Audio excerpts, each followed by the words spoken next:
Hello students, I am doctor Vikrant Gupta और आज मैं लेकर आया हूं एक नया लेक्चर आपके लिए। जो प्रीवियस लेक्चर जितने भी हम पढ़ रहे थे प्रोग्रामिंग कॉन्सेप्ट के बारे में, जो हमारा था सी लैंग्वेज पर आधारित, यानी पीओपी बेस्ड प्रोग्रामिंग लैंग्वेज था।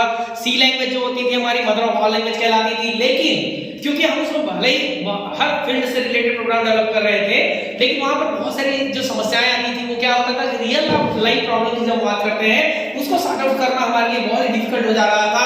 हर फील्ड से रिलेटेड जो भी हम प्रोग्राम डेवलप कर रहे थे वो पीओपी बेस्ड था, यानी प्रोसीजर ओरिएंटेड प्रोग्रामिंग बेस्ड था, यानी स्ट्रक्चर ओरिएंटेड प्रोग्रामिंग लैंग्वेज पर आधारित जो भाषा हम पढ़ रहे थे वो थी सी लैंग्वेज।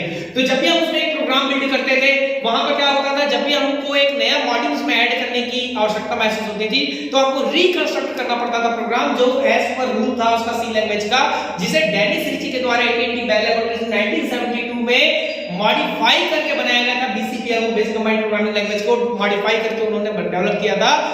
और उसी AT&T बेल लैबोरेटरीज में 1980s में विजार्ड स्टूडेंट्स के द्वारा एक नया प्रोजेक्ट चलाया जा रहा था जिसका नाम था C++, यानी विजार्ड स्टूडेंट्स के द्वारा 1980 में C विद क्लास एक प्रोग्रामिंग भाषा डेवलप की गई, जो ऑब्जेक्ट ओरिएंटेड फीचर्स इंक्लूड करने के बाद 1983 में जिसका नाम बदल करके C++ रखा गया।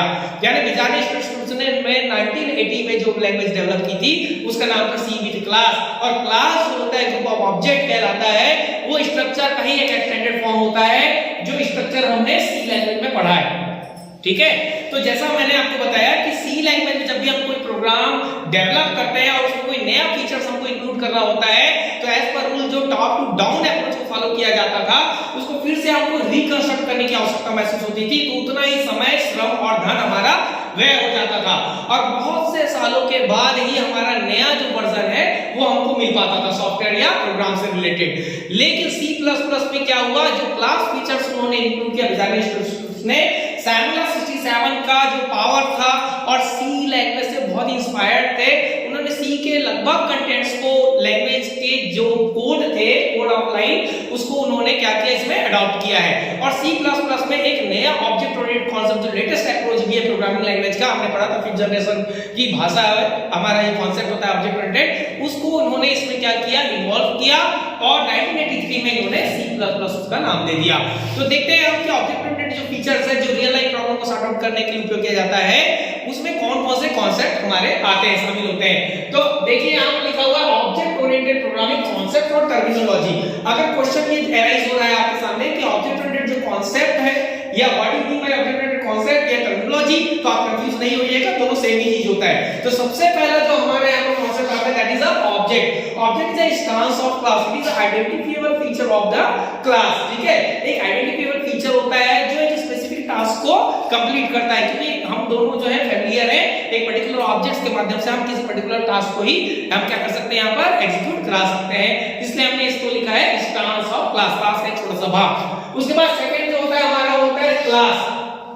तो हमें यहाँ पे group of object is called a class. Object का समूह क्लास। क्लास ऐसा वर्ड है जिससे हम लोग फैमिलियर है, ऑलरेडी अवेयर है, क्योंकि क्लास जैसे हम ये बात कर रहे हैं एजुकेशनल क्लास की बात कर रहे हैं, तो यहाँ ऑब्जेक्ट कौन कौन आ रहा है, हमारा स्टूडेंट है, टीचर है, फैन है, डैश है, जो भी जिसका भी समूह हमारा यहाँ पर एक क्लास बिल्ड कर रहा है, that is called a group of object is called a class. ठीक है, तो ऑब्जेक्ट का समूह हमारा क्या कहला रहा है, क्लास। एक यूजर डिफाइंड डेटा टाइप है जिसकी सहायता से क्या कर रहे हैं, एक कॉन्सेप्ट को यहाँ पर प्रदर्शित कर पा रहे हैं। अगर हम इसके एग्जांपल की बात करें तो हमारे सामने एक महत्वपूर्ण एग्जांपल आ रहा है क्लास की। बात करते हैं एक रियल लाइफ एग्जांपल हमारे सामने फ्रूट। तो फ्रूट का ऑब्जेक्ट क्या होगा हमारे यहाँ पर, बनाना, ऑरेंज, ग्रेप्स, ये जो है उसके क्या है, ऑब्जेक्ट है। ठीक है, अगर हम कार, ऐसा कार को हम क्लास रूप में ले रहे हैं तो उसका ऑब्जेक्ट क्या कहलाएगा, हमारा मॉडल, कलर, फीचर्स होंगे, वो हमारा क्या होगा, यहाँ पर क्लास के ऑब्जेक्ट्स होंगे। ठीक है, क्लास के बाद हम बात करते हैं इसका जो सिंटैक्स है क्लास का, और जो इसके आगे जो है मैं नेक्स्ट लेक्चर में आपको बता दूंगा, जहां पर मैं डिटेल्स आपको क्लास के प्रोग्राम से अवेयर कराऊंगा कि कैसे क्लास प्रोग्राम बिल्ड किया जाता है। ठीक है, इसके बाद आता है हमारा एब्स्ट्रैक्शन।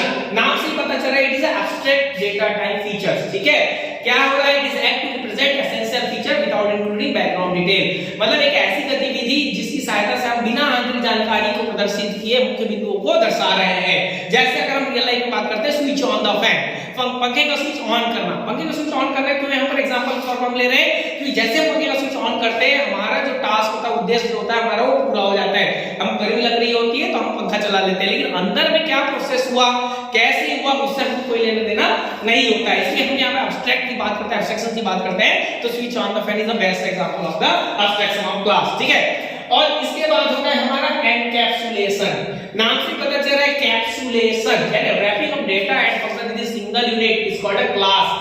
क्लास एक यूनिट के रूप में क्या करता है, डेटा और फंक्शन को क्या कर देता है, रैपिंग यानी बाइंडिंग अप, यानी बांध कर रखता है, वो हमारा क्या कहलाता है, एनकैप्सुलेशन कहलाता है। नाम से पता है कैप्सुलेट यानी हाइड करना है। यहाँ पर क्या हो रहा है, ये आपको डेटा हाइडिंग का फीचर है। कैप्सुलेशन जो होता है आपको डेटा हाइडिंग का फीचर प्रोवाइड कर रहा है। देख लो आप यहाँ पर ए और बी दो यहाँ पर कंटेंट है, जिसको वो क्या कर रहा है, सी नाम के जो फीचर्स है एनकैप्सुलेट के माध्यम से एनकैप्सुलेट करके सुरक्षित कर दे रहा है, यानी सिक्योर कर दे रहा है। तो ये हमारा क्या प्रोवाइड कर रहा है, डेटा हाइडिंग का फीचर, जो सी लैंग्वेज में हमारे पास नहीं था। यानी एक पावरफुल फीचर है हमारे सामने डेटा हाइडिंग का, जो सिक्योरिटी प्रोवाइड कर रहा है आपको। ठीक है, ये क्या कहलाता है, एनकैप्सुलेशन कहलाता है। एनकैप्सुलेशन के बाद आता है हमारा जो है फर्दर है वो inheritance. That is very important concept inheritance. इसके बारे में हम डिटेल में टाइप्स वगैरह जो होता है इनहेरिटेंस का, वो मैं आपको नेक्स्ट लेक्चर में, एक अलग से जो लेक्चर होगा हमारा, उसमें हम इसके बारे में पढ़ेंगे। लेकिन अभी मैं आपको इसके कॉन्सेप्ट्स अवेयर कराता हूं कि what is inheritance. In inheritance one class properties are inherited by another class. Which class are inheriting the properties of class which is called a super class? ठीक है, जिस क्लास की प्रॉपर्टी को दूसरे class के द्वारा इनहेरिट किया जा रहा है, जिसके कॉन्सेप्ट को इनहेरिट किया जा रहा है, वो सुपर क्लास कहलाता है। और जिस क्लास के द्वारा आप देख रहे हैं यहाँ पर कि जिस क्लास की प्रॉपर्टी को, हमारा ए जो क्लास है उसकी प्रॉपर्टी को बी के द्वारा एक्सेस किया जा रहा है, तो ए जो class that is called a super class, base class और पेरेंट क्लास, हम कुछ भी बोल सकते हैं इसको। हमारी जिस क्लास की प्रॉपर्टी को एक्सेस किया जा रहा है वो सुपर क्लास कहलाता है, या बेस क्लास कहलाता है, या पेरेंट क्लास कहलाता है। और जिस क्लास के द्वारा सुपर क्लास की प्रॉपर्टी को इनहेरिट किया जा रहा है दैट इज कॉल्ड अ सब क्लास, यानी सब क्लास या डिराइव्ड क्लास या चाइल्ड क्लास। क्योंकि आप हमेशा जानते हैं, हम रियल लाइफ में भी जानते हैं कि चाइल्ड ही है जो अपने पेरेंट्स की प्रॉपर्टी को हमेशा क्या करता है, इनहेरिट करता है, एक्सेस करता है, ना उत्तराधिकार की बात कर रहे हैं हम यहाँ पर इनहेरिटेंस में। तो इनहेरिटेंस का बहुत प्रकार है, जिसको हम अपने नेक्स्ट लेक्चर में करेंगे, जब मैं आपको इनहेरिटेंस के बारे में बताऊंगा कि कितने प्रकार के। वैसे तो यहाँ पर जो एग्जांपल है वो है सिंगल इनहेरिटेंस का एग्जांपल है। ठीक है, यानी एक क्लास की प्रॉपर्टी को जब दूसरे क्लास द्वारा इनहेरिट किया जा रहा है that is called a single inheritance, यानी एक सुपर क्लास की प्रॉपर्टी को चाइल्ड के क्लास के द्वारा या सब क्लास के द्वारा एक्सेस किया जा रहा है। ठीक है, तो जब हम एक रियल लाइफ एग्जांपल की बात करते हैं तो यहाँ पर आता है बर्ड। बर्ड हम बात करते हैं कि बर्ड यानी क्या होता है, चिड़िया।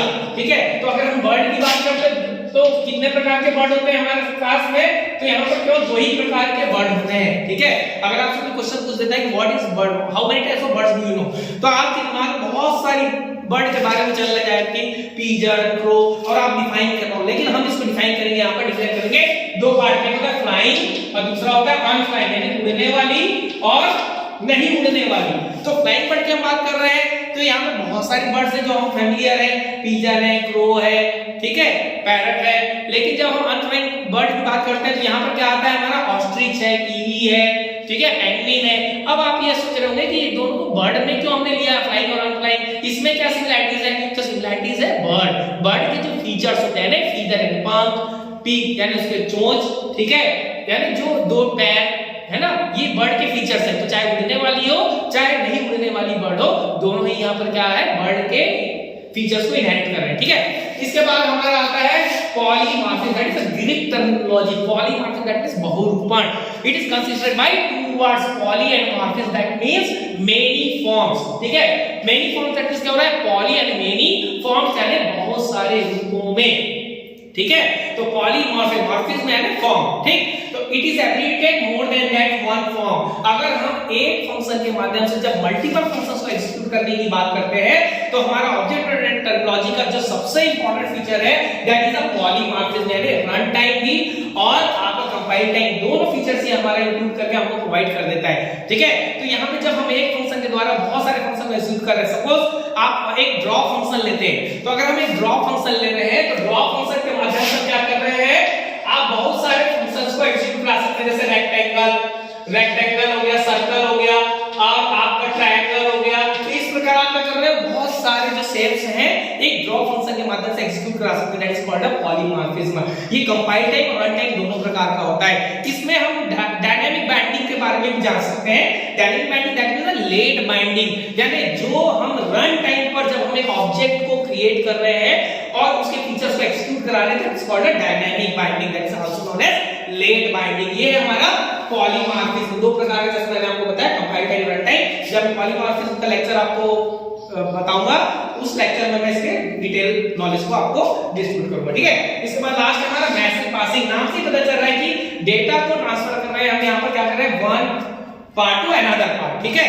तो सपोज हम एक कंपनी की अगर एग्जांपल, कंपनी एग्जांपल लेते हैं, वहां पर अगर हम लिख रहे हैं क्या, अगर हम ले रहे हैं यहाँ पर एम्प्लॉई, अगर हम बात करते हैं एम्प्लॉई की और यहाँ पर डॉट सैलरी, सैलरी और यहाँ पर हम ले रहे हैं नेम। तो जब भी हम एक एम्प्लॉय को सैलरी प्रोवाइड कर रहे हैं कंपनी में, तो क्या हो रहा है, जो हमारा एम्प्लॉय हो गया दैट इज कॉल्ड ऑब्जेक्ट, ठीक है। और एक ऑब्जेक्ट को सैलरी यानी दैट इज मैसेज, और नेम क्या हमारा इंफॉर्मेशन होता है, ठीक। तो एम्प्लॉय एक ऑब्जेक्ट है, सैलरी हम उसको एज अ मैसेज प्रोवाइड कर रहे हैं, किसके बिहाफ में, information that is a name, ठीक है। नेम के आधार पर हम उसको क्या प्रोवाइड कर रहे हैं, सैलरी दे रहे हैं कि ये राम कुमार है, इसकी सैलरी इतनी होगी, तो उससे हमको पता चल जाता है। तो ये क्या हमारा मैसेज पासिंग कहलाता है। तो ये जो 7 फीचर्स है most important concepts of the object oriented terminology और कॉन्सेप्ट, ठीक है। तो आई होप आपको समझ में आया होगा, और इन्हीं फीचर्स को जब हम डिटेल में पढ़ेंगे, उनके एक एक पॉइंट को लेकर के, how to create a class program, how to create a inheritance